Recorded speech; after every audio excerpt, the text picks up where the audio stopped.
My name is Tosha Geror. I'm interviewing Ruth Linn at her home. Today's date is January the 16th, 2008. How did your family celebrate Thanksgiving?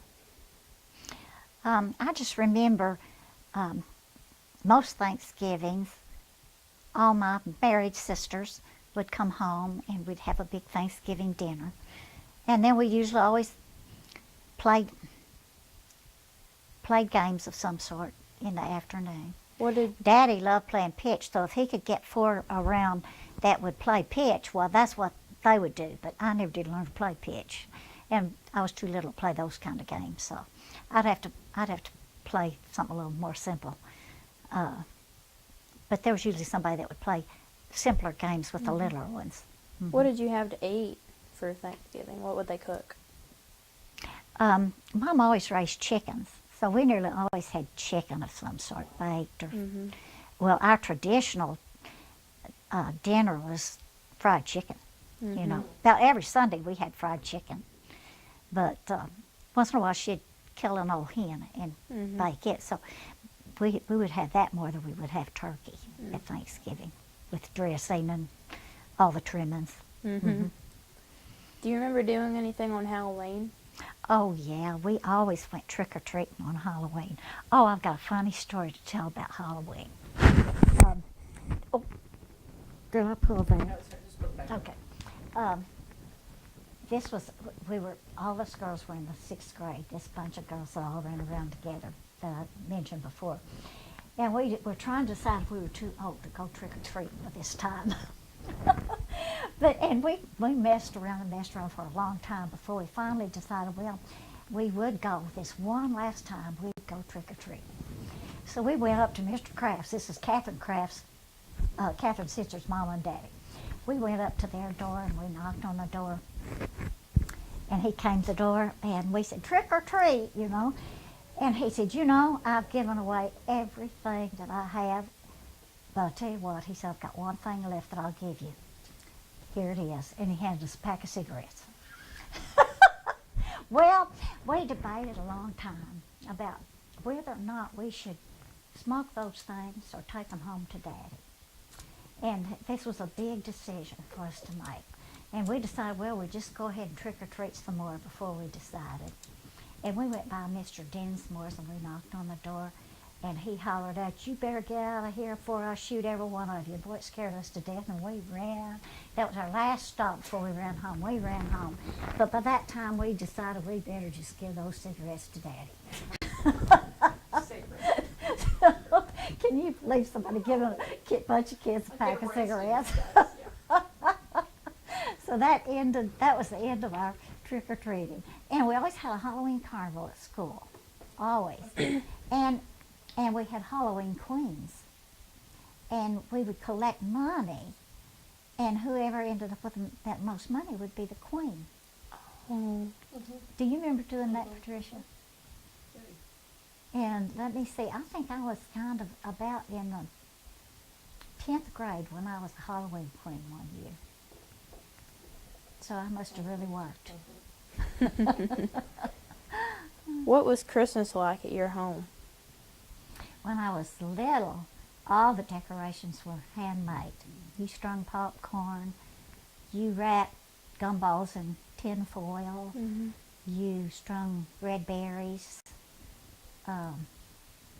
Didn't have any lights, you know, on trees. Everything was homemade that you put on the tree. Daddy go out and cut the tree. You know, there was a lot of woods back there then. There was all kinds of cedar trees growing back there. It was usually a cedar tree. So I guess the fun of it, and I don't really remember, we always got a present, but I don't really remember any specific Christmas present. I remember birthday presents better than I do Christmas presents. I guess because I was the only one that was getting stuff then. But we always had a present. And of course it was a treat to have, when I was littler, it was a treat to have fruit. You didn't have fruit all year long like you do now. So it was a treat to have fruit at Christmas time. And nuts and things like that. Those were just for special times. It wasn't an everyday thing that you had, unless you had a tree in your yard and you had it during that particular season, you know. Mm-hmm. Did you have a big Christmas dinner, or was it just Yeah. opening presents? We usually did, and that's when the married kids would come home, you know, for either the dinner or supper, one or two. They had other in-laws that they'd have to go to Mm-hmm. for part of the day, but they would nearly always come there during the Christmas day sometime. Mm-hmm. So we'd have big get-togethers then. Hmm. Do you remember a story about Christmas that you remember when you were a child? Not any particular Christmas. Did you remember, did they have a community Christmas tree in the school? Yes, Tell about that, what you remember about it. but I just remember it being there, but I can't remember much about it. I think they had a kind of a program or something. Well, everybody's there in the book. That's what you remember about it. But I can't remember much about that. Do you have a story about a birthday you had as a child? Oh, birthdays were always very special for me, because Mother always let me have a birthday party and invite all my friends, and she always made a birthday cake, and usually all the friends stayed the night, you know, and I would have from 6 to 15 kids, you know, at my house at birthday. I have several pictures of the birthday gatherings when I had birthdays, you know, with all the kids gathered around me. And a funny story about birthday, though, is one time I decided that I wanted a green cake with pink icing. So Mama made me a green cake for my birthday with pink icing. And Daddy refused to eat it. He said he wasn't going to eat anything that was green like that. And I remember that, him refusing to eat my birthday cake. That kind of disappointed me because I thought it was so pretty. And he didn't eat any of it. But, and then the bicycle, Daddy got me that one time for Christmas. And I remember when I was in the 9th grade, he'd gone up to, I was trying to think of the name of that jewelry store in Jonesboro, and I can't think of it now, and bought me a birthstone ring that I thought was just gorgeous. And those are the two that I remember. I know for Christmas or birthdays or something, I would get dolls because I always had dolls to play with. Now, Mama made all the doll clothes. I didn't have the bought and doll clothes, but I always had a doll to play with. And so I'm sure I got dolls at birthdays or Christmases, one of the two. But the two presents I remember the most were that bicycle and that ring. I thought they were both so special to get that. Because I had been just having to ride old hand-me-down bicycles, so that was pretty neat to have a brand new shiny blue one. Who was the first president that you remember?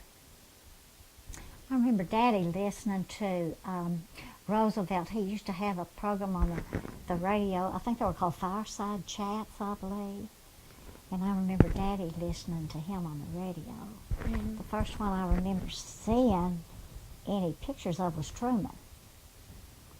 But I do remember Daddy listening to Roosevelt on the radio. What's the thing you remember most about him? About the president?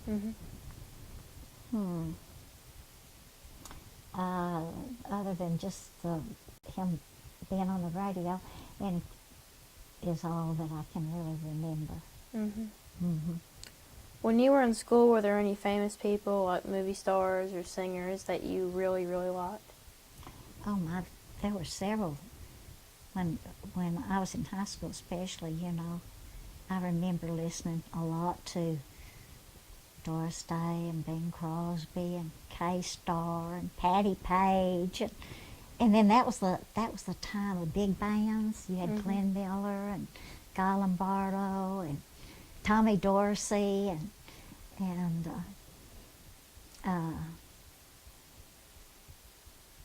Dean Martin was big during that time too.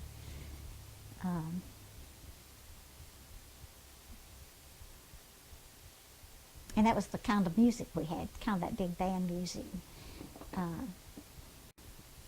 like Sentimental Journey and and Hey There, You with the Stars in Your Eyes, and Sentimental Journey, and I was trying to think of some of the songs, but that was the type of music that we had during that time. I remember Glenn Miller playing In the Mood, and it's funny how your mind kind of goes blank when you're trying to think, isn't it? But there were so many good songs at that time. There's a station at Fairfield Bay when we go to the lake that we listen to a lot, that play a lot of those, we call them golden oldies. Tell me about what high school was like for you. I had the most fun in high school. And I think it was because of all the friends I had, you know. We just, like I said before, we got together so often and spent the night with each other and just had the best time just doing nothing, you know, just being silly and talking and laughing and we'd dress up in silly things and take pictures and tell jokes and just having a good time, what we thought was a good time. Probably today, they wouldn't think all the things that we did was fun, but we thought it was great. We just had a good time. Do you have any of those pictures that you took whenever? Yeah. Yeah, you do? Mm-hmm. Mm-hmm. Was there a teacher at high school that you really liked? I really liked Mr. Smith. He was just a lot of fun, I thought. And he was the one that was our senior sponsor, and he also was the one that kind of sponsored plays. We'd have plays, and that we'd put on. Every year we had a play. And I know one of them was Betty Jane from Pumpkin Lane. I remember that one because I was Betty Jane. And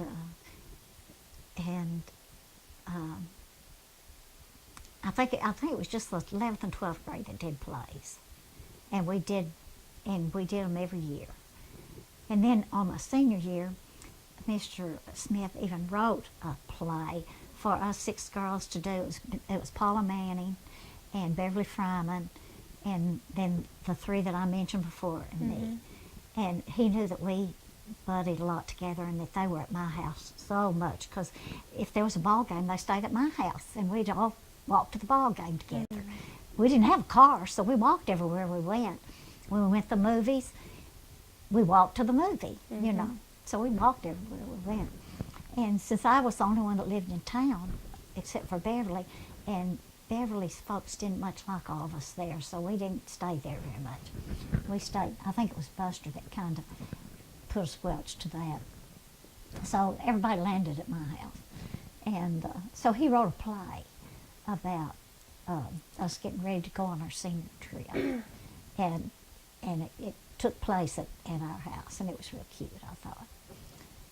So anyway, he was one of my favorites. Was there a teacher that you didn't like that much? Not really. There were some that we thought were kind of odd, but didn't really dislike them. What, the teachers that you thought were odd, what was odd about them? Well, I remember one was Miss Ramey. She was our commercial teacher that taught bookkeeping, typing, shorthand, that type of thing. She was kind of a sloppy dressed person, and her bra straps would slip down over her shoulders. She was always tugging. She was always reaching in there and tugging those bra straps up. You know, way down in her blouse, she'd reach down and bring those bra straps back up. And we would just make so much fun of her for doing that. So she was kind of the odd one. When you were a teenager, what were the coolest fashions and, you know, the hairdos and... Okay, hairdos were not a whole lot different from what they are now. We weren't in the era when they were doing all that teasing and all. So some of them wore them kind of short, some of them were long. They were nearly always a little bit of curl on the end, sometimes straight, but mostly curl on the end if they were long. And if they were short, a lot of them kept perms in their hair, or if they were real short, they might just be kind of straight, you know. So it was kind of similar to a lot of styles that we have now. Did you wear the skirts with the, I forget what the shirts are called, but did you wear skirts? Was that what the style was when you were?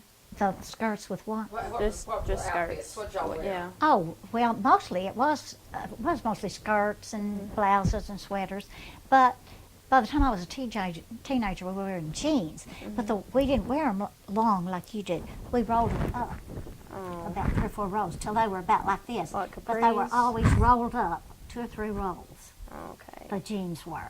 Were you And allowed then to we wear wore what we call pedal pushers Oh. that were just kind of below the knee.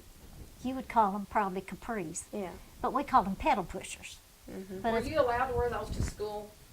we could wear the jeans to school.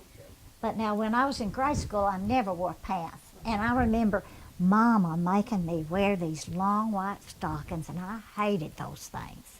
I was so glad when I could get away from wearing those long white stockings. And I had to wear those, I think, for at least 2 years before she let me go bare-legged, you know, to school. But we always wore dresses when I was in grade school. But by the time we got to high school, we could wear jeans. So, but now when I went to college, my first year to go to college, the only place you could wear pants was to gym class. And you had to be going to gym class and coming back from gym class if you had on pants. You could not wear them any other time. My first year of college. Do you remember having a favorite outfit or something you like to wear? I remember one skirt that it was probably about the first boughten skirt that Mama gave me. And it was plaid, it was brown and blue plaid, and I had a brown sweater that went with it. And I thought it just looked so sharp when I put that on because it was all boughten. And Mama had made most of my clothes. So I thought that was really a pretty sharp outfit. And it was just a pleated skirt, you know, just a plain pleated skirt, just a plain pullover sweater, but I thought it was very special. And my mother made the most beautiful prom dress when I was a senior in high school. We had gone to Jonesboro shopping for me a prom dress, and we saw this one that was so pretty. I saw it was light blue, and it had this netting on the outside, and it had all these kind of ruffle things and things all on the skirt, kind of net that was kind of draped with the flowers on each little place, you know, or I can't remember exactly what it did look like. But anyway, it was just really pretty, I thought. And Mama said, well, she said, I could probably make that for half what that would cost. So she said, I'll just remember what it looks like, and I'll just go home and make it for you. And she did, and it turned out beautiful. I think I've got a picture of it, so I'll have to show you later. But it was really a pretty dress. What about your social life? What was some of the most fun things that you did? Well, like I said, all of us girls could just think of the most fun things to do. You know, Mary Gay was about the only one that could get a car. So when we were teenagers and she came in, we'd run around in her car. We thought that was just great fun to run around in her car, you know. And probably the most daring thing that we did was we would, she knew how to unplug the speedometer. And she was just supposed to come to Wiener and then park and then go back home. But she had learned how to unplug that speedometer. So we'd just run to Jonesboro and we'd run to Harrisburg and we'd pull our money to buy gas to put back in it so that there wouldn't be any gas gone. And we just had the most fun, just running all over the place. And her parents never knew it. Or if they did, they didn't say anything. Because she'd always get it plugged back in just before she went back home. But we had a good time. What do you remember about Grundens? But that was just the hot spot to go swimming.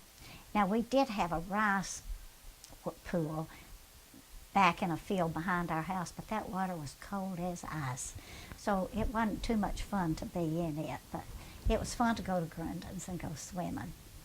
But, and as a teenager, it was fun to go there and dance because they had this jukebox and they had this big floor that you could dance. And of course, they sold refreshments and all that. But as a teenager, that's what we'd do a lot. We'd go to Grundon's and put what money that we had in that jukebox and just dance up a storm.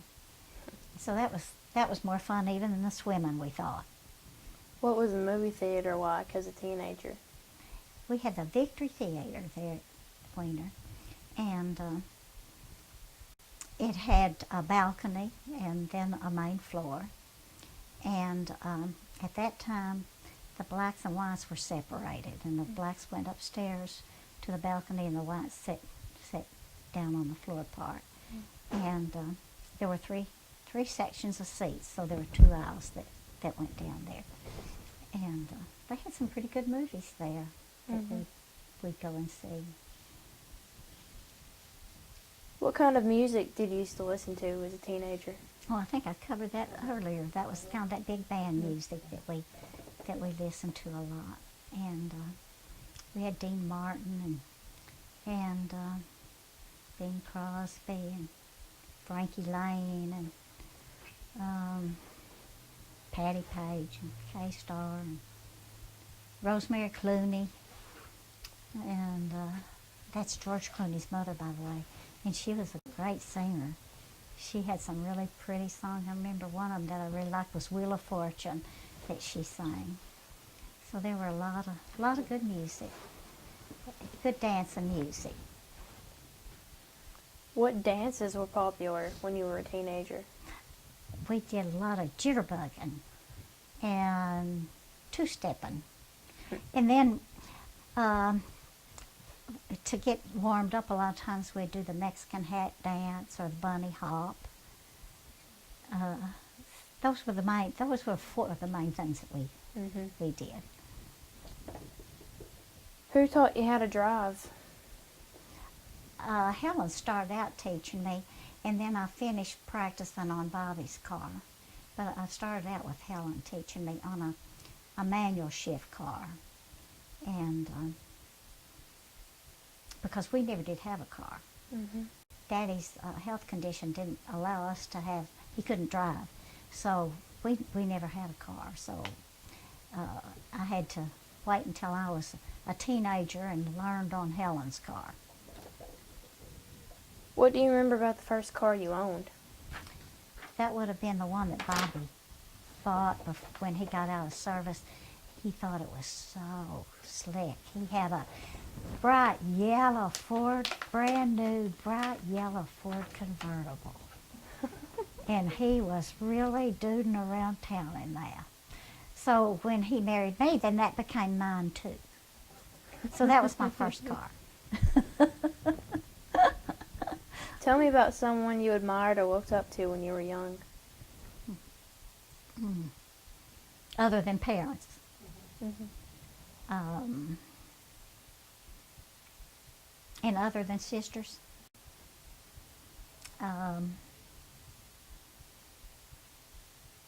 It probably had to have been somebody in church then. Or maybe an uncle. I always thought an awful lot of my Uncle Kenneth and Uncle Stanley. Miss Thelma was always kind of a neat person, I thought. Miss Jessie Huber, Miss Thelma Hogue.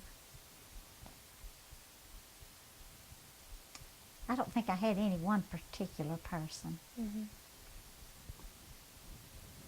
What is your most vivid memory about World War II? Well, my brother had to go, and he was killed in World War II, so that would have been my most vivid memory. How did your family find out about his death? Telegram.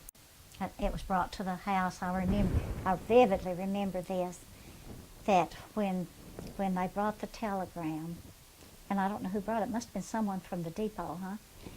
But anyway, whoever brought it, I remember Mama opening that up and reading it and just started screaming and crying like her heart would absolutely break in two. And so that was very vivid in my memory as her reaction of when she found out that he was killed. How old were you when that I was happened? 7. I was 7 years old. Did you go to college? Yes, I did. Where'd you go? I went to Arkansas State, What was your major? elementary education. Do you have any stories that you remembered from going to college? Well, I went one year, and that's when Bobby said he was chasing me. He chased me all over that campus. And finally did catch me, and I married during that, we got married during that first year. And then we went back to Flint. You think it's going to work out? Yeah, I think maybe it might. I've put up with him now for 51 years, so I think it might be a lasting thing. Yeah.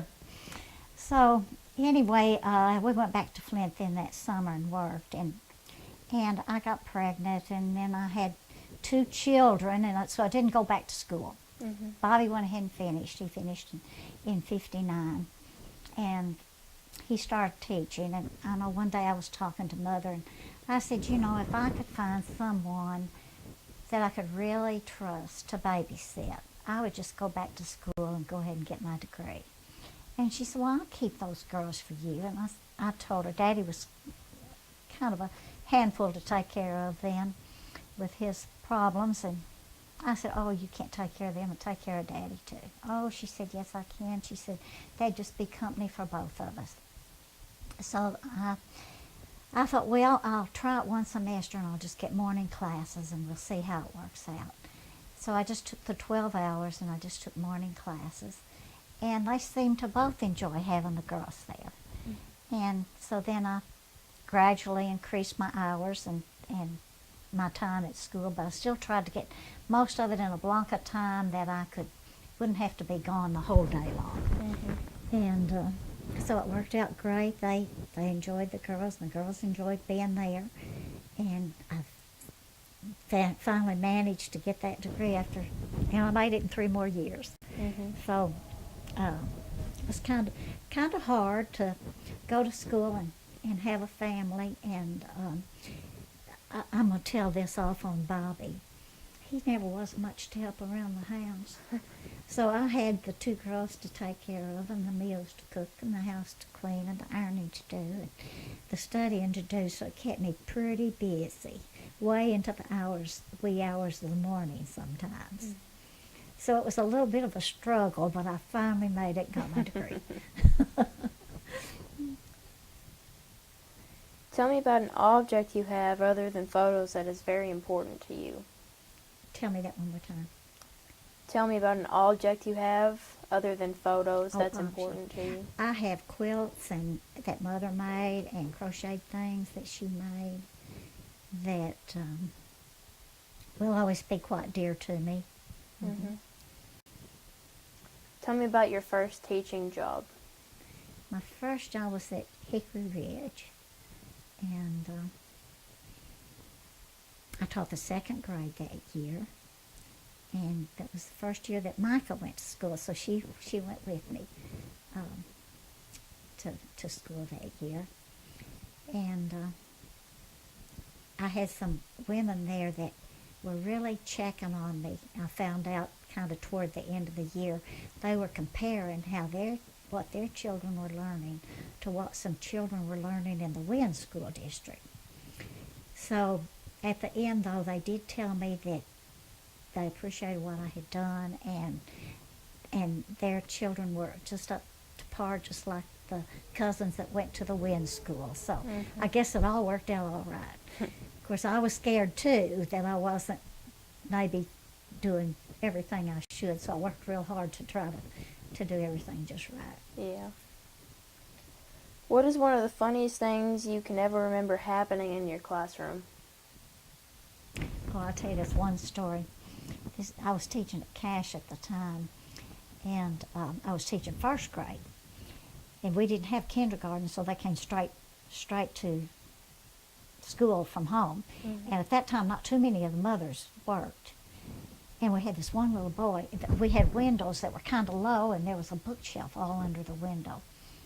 And I had this one little boy that every time he would just watch out the window.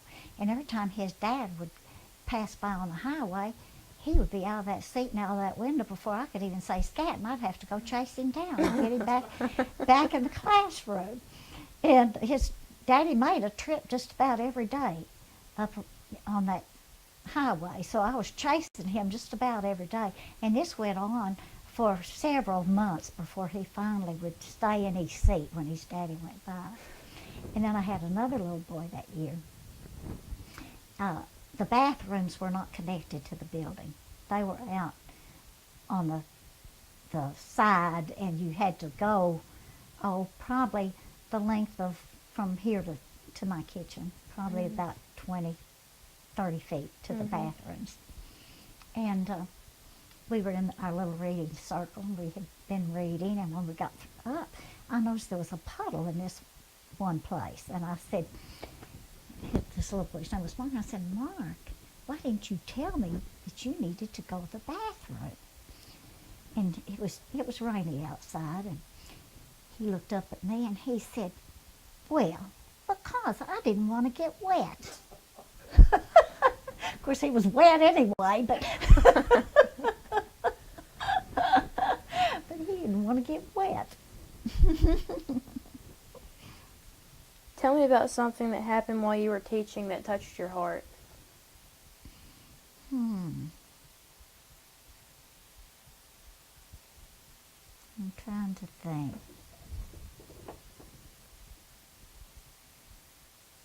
I have a lot of good memories of classroom things.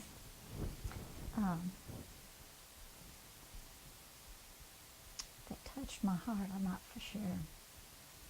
I remember the one class that I had that had Candace, Hesse, and Sabra Jones, and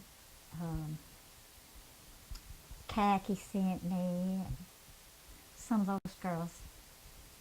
They always loved to perform, and they every day they were wanting to sing. And then I had a group of boys that year. There was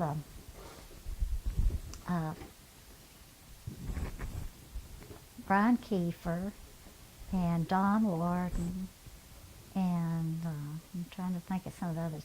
Anyway, this group of boys liked to perform too. And they would bring big sheets of cardboard to take out to the playground to practice on, and they'd practice this break dancing. And so it finally got to where they were just wanting to perform all the time, not do anything else. So I had to make a little rule. I said, well, every Tuesday afternoon, the last 30 minutes will be performance time. So every Tuesday afternoon, that group of girls and that group of boys would do their singing and dance routines. And they had it down pat. Those girls would practice. They'd do little routines too with their dance, with their singing, you know. And they were the cutest things when they performed like that. And I'll just never forget that year, because that was so cute, the way they wanted to do all the time. And I had another little boy that was just a little rascal. And this is a time when that song about that's my story and I'm sticking to it. There'd been a big group, because this was Randy Wooten, you might even remember him. There was a big group of on the playground, and so we were trying to sort it out in the classroom. And Randy was telling me this big spiel about what had happened, you know, and he got finished and he said, and that's my story and I'm sticking to it. Doesn't that sound just like him? I just I enjoyed teaching and enjoyed the boys and girls that I had. There were just a very few that were such pills that you couldn't enjoy, but that was few and far between.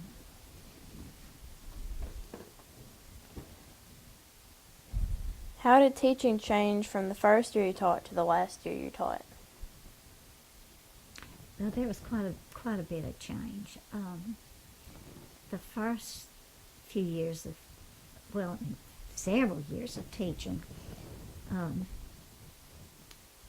you weren't required to do so many extra things. Your main focus was on reading and math and being able to write and just do basic things. So you did a really good job of teaching basic things, which I think was real helpful. Because once you get the basic things down, then you can go ahead and branch out to other things. At the end of my teaching, they wanted all these other things brought in to where you really didn't have enough time for your basics to get a good foundation going. I taught third grade mostly. And of course it got to where discipline was a little bit harder.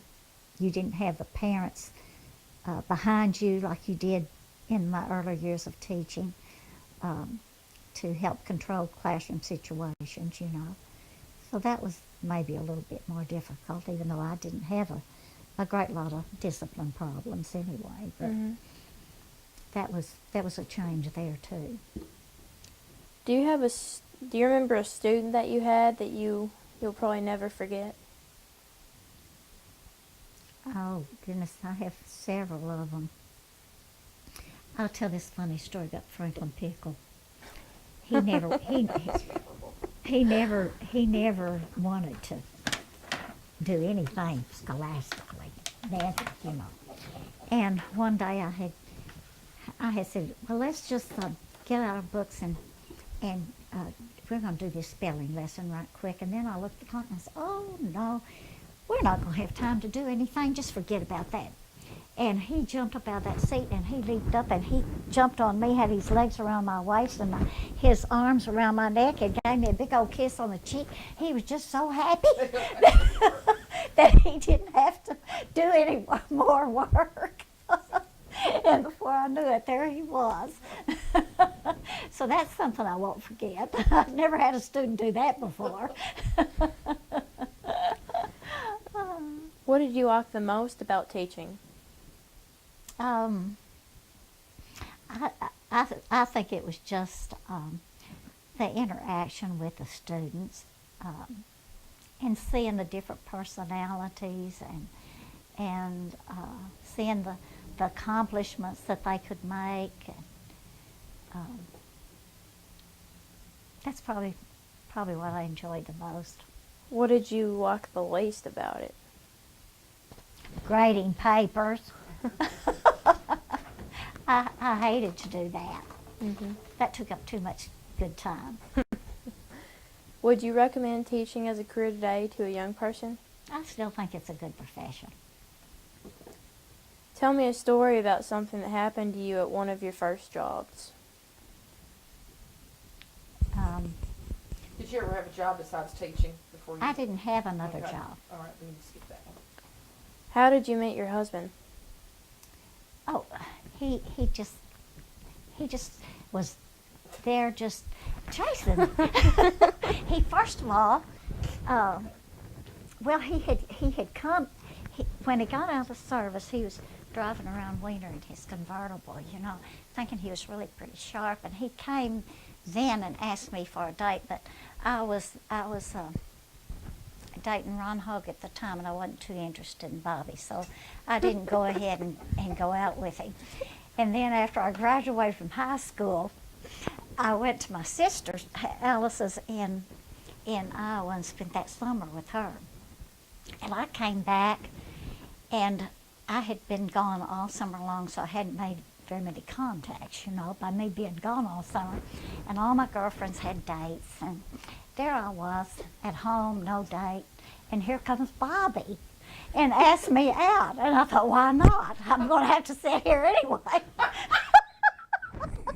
so, so, so sure enough, I did. I went ahead and went out. We went to a movie, and then went out to, there was a little barbecue place. I can't think of the name of it, out there on G Street, that the kids always went to after movies in Jonesboro. And we went out there and had a barbecue. And then I think it was maybe the next week we started, or the week after that, I guess it was the week after that, we started to school. And every time I turned around, there he was. So he finally just Were you down? wore me down. Wore me right down. Till I finally had to go ahead and say, I do.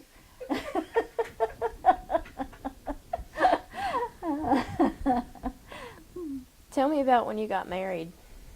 Well, I didn't think that Mother and Daddy would approve too much of me getting married quite that young. And besides, they were footing my bill. And so we decided we'd just slip off and get married. And we wouldn't even say anything about it till we got out of school. But somehow it got out that we were, so we had to go ahead and tell about it. And then we had to go ahead and rent us a little apartment, pay for our own way, and that was kind of hard. But we tried to get by without having to do that, because we had it pretty well made till we had to start paying our own way. So we went to the First Christian Church there in Jonesboro, and the minister there married us. And so that was that. So we had no big wedding. We just slipped off and did that. Is there a family recipe that throughout the years is always found on the table at family celebrations or dinners? We always had fried chicken. Mama always had chickens.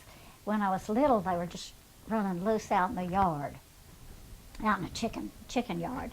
And then as I was a teenager, she had all these brooders that she raised chickens in from babies up to frying size. And then she'd sell them either just as they were, or she'd dress them and sell them like that. So we always had chickens. So that was one of the main things we always had, was fried chicken. Do you still have fried chicken today for big celebrations, or? No, because Mama's not here anymore. So we don't do that. Tell me about something that you have that has been passed down through your family that means a lot to you.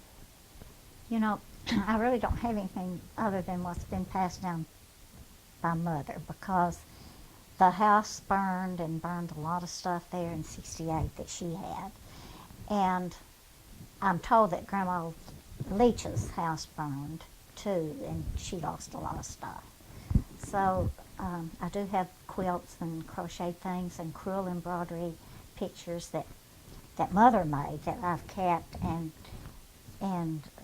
they'll be passed down to my children. Tell what you remember about the business that you were in Wiener when you were young,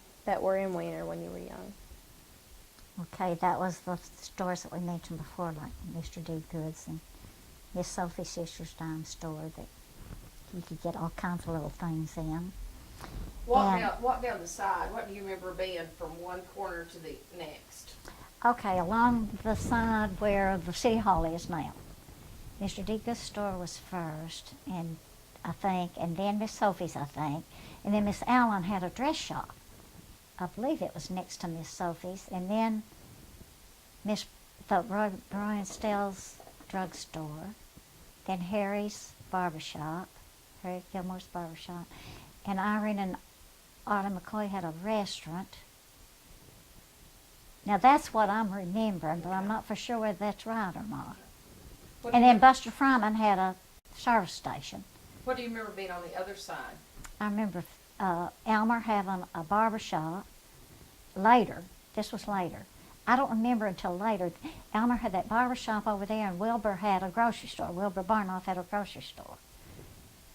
And that's that's what and then, Miss Pippinger's had that telephone office on down from there, across from the church. What do you remember being on the other side of the railroad track from one Okay. corner to the next? Now this would have been later too, when Franklin Huber had a grocery store on the corner, and the post office was over there, and I'm trying to think of what else was over there. There was an implement company, wasn't there? International place over there. On down, Uncle Chris Berger had a service station where Ronnie Hatcher has his place now. And at one time, Ray Fowler had a store there on the corner, or Ray's daddy had Ray was the one that had the grocery store there on that corner. And Miss Lawson had a restaurant over there at one time. Of course, all of these probably weren't there at the same time.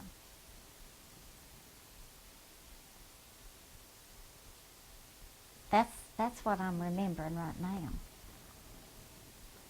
Tell about the first television you remember seeing. The first one I ever saw was at Unimay and Ben McKnight's. Jim had bought it for him. And we were just in awe, sitting there watching that. The picture wasn't worth a dime, but but we thought it was really something else, And it was several years after that before Weir had a television. So that was quite unique for that time for them to have that television. Mm-hmm. Of the inventions or discoveries that have been made in our lifetime, which has been your favorite? Well, let's see. There would have been TV, there would have been cell phones, computers. Let's see. I've probably got more use out of the TV than anything. Why the TV? Well, there used to be really great programs on there. There's not very much on that's worth watching anymore. Mm-hmm. But there used to be good family shows. It wasn't anything that you would be afraid to have your children sit right there and watch. Mm-hmm. There wasn't all this violence and immorality and all that on TV that goes on now. And so there were just good family shows that had good family values. And so you didn't mind sitting and watching TV with your children. And then there were, at that time, by the time my kids grew up, there were a lot of those good educational programs on too. Mm-hmm. That they could watch, like Captain Kangaroo. I remember the kids watching Captain Kangaroo and getting quite a lot out of that. Of course, anything can be abused, and TV could be too, but I think it's been up until they started putting so much violence and graphic sex things on TV, I think it's been a good thing. Is there an invention or discovery that is in use today that you don't like? I just don't really care anything about computers, but I'm going to have to try to learn more about them, I guess. But I really think that I'm not that electronically minded. I think maybe I was born a generation too late, I just can't seem to get into that computer business. Other than World War II, tell about what has been the biggest world event in your lifetime, one so important that you remember exactly where you were at when you learned it. I remember the first year I taught school, that is when we were in the classroom and somebody came in and said, President Kennedy's been shot. And that just closed down everything, and we all gathered where there was a TV so we could watch the events the rest of the day of that shooting. Mm-hmm. Although most people don't like to pat themselves on the back, what is something you've done or accomplished in life that you're proud of? Well, I hope I've made a difference in the life of my students. And I think I have some, because as they've grown up and even had families of their own, they've come up to me and wished that I was back teaching so I could teach their children. And I know one in particular I remember, Mindy Thurble, used to be Grubbs now, came up